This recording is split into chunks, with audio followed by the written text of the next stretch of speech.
जैसे ही मेरी दीदी कमरे में आई मैंने निकालकर उसके मुंह, हाय दोस्तों मेरा नाम नैतिक है और मैं हिसार हरियाणा में रहता हूँ। मेरी उम्र अभी 26 साल है और मैंने अभी तक शादी नहीं की है। मैं एक बोतल बनाने की बड़ी कंपनी में जॉब करता हूँ और अपनी नौकरी में एक उच्च स्तर का अधिकारी हूँ, जिसके कारण मेरी तनख्वाह भी काफी अच्छी है।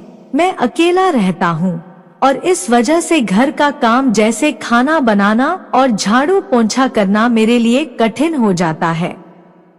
ऑफिस से घर लौटने पर अकेले रहने के कारण मैं बहुत बोर फील करता हूँ और घर की सफाई और काम भी ठीक से नहीं कर पाता।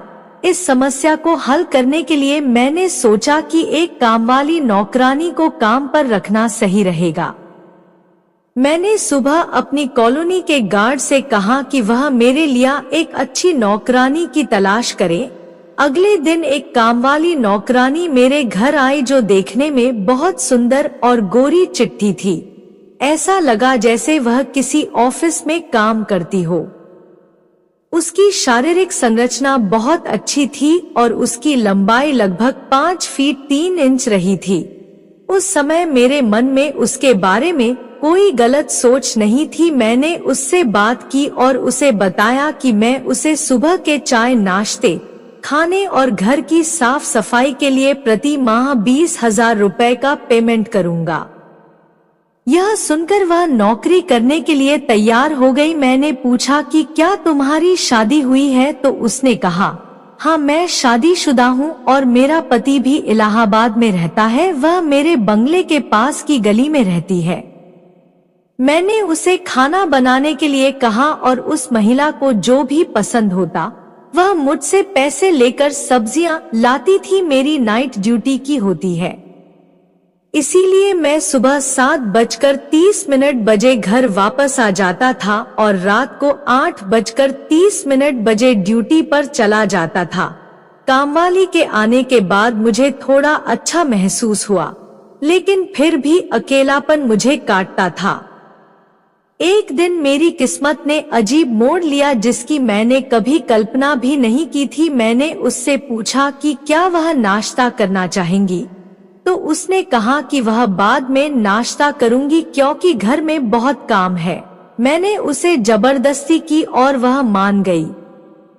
हम दोनों ने चाय नाश्ता किया। मुझे पता था कि वह शादीशुदा है, लेकिन उसके जीवन के बारे में मैंने आज तक कुछ भी नहीं पूछा था।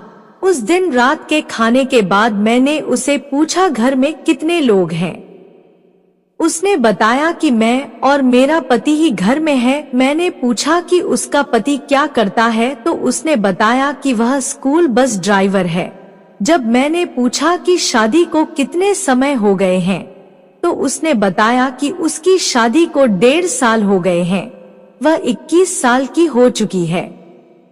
मैंने पूछा तुम पर कितने बच्चे हैं, तो उसने कहा कि उसके कोई बच्चा नहीं है। यह सुनकर वह कुछ देर चुप हो गई और फिर बाद में रोने लगी। हम दोनों सोफे पर बैठे थे और मैंने सोचा कि आसपास के फ्लैट में अगर किसी ने उसे रोते हुए सुना लिया तो यह मेरे लिए ठीक नहीं होगा। मुझे पता था कि लोग मेरे बारे में न जाने क्या क्या सोचेंगे। मैंने तुरंत उसकी ओर बढ़ते हुए उसका हाथ पकड़ा, उसे खड़ा किया और अपने बेडरूम में ले आया। मैंने उसे बिस्तर पर बैठाया, समझाने लगा और उसे गले लगाया। जब मैंने उसे गले लगाया तो उसकी नरम खाल ने मुझे एक अजीब सा मादक दिया। मैंने उसे और अधिक गले लगा लिया। उसने मेरा विरोध नहीं किया तो मैंने अपना हाथ उसके साड़ी में और उसे लगा